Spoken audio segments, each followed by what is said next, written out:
modal bekas mangkokan ganda, gunting sama bekas karbu cleaner, dan kita eksekusi.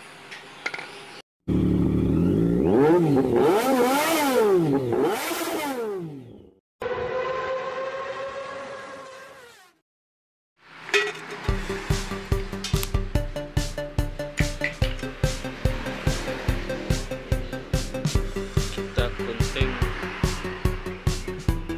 lembaran.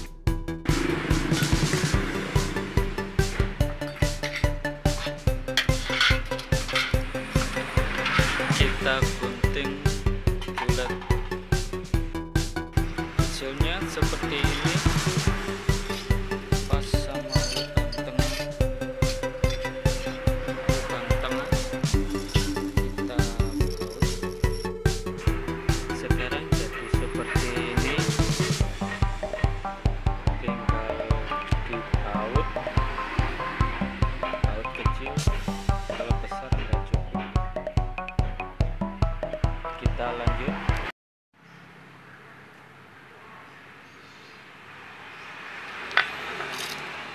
Tinggal dibaut aja seperti ini. Sekarang kita rapikan dengan gerenda.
Inilah hasil dari karya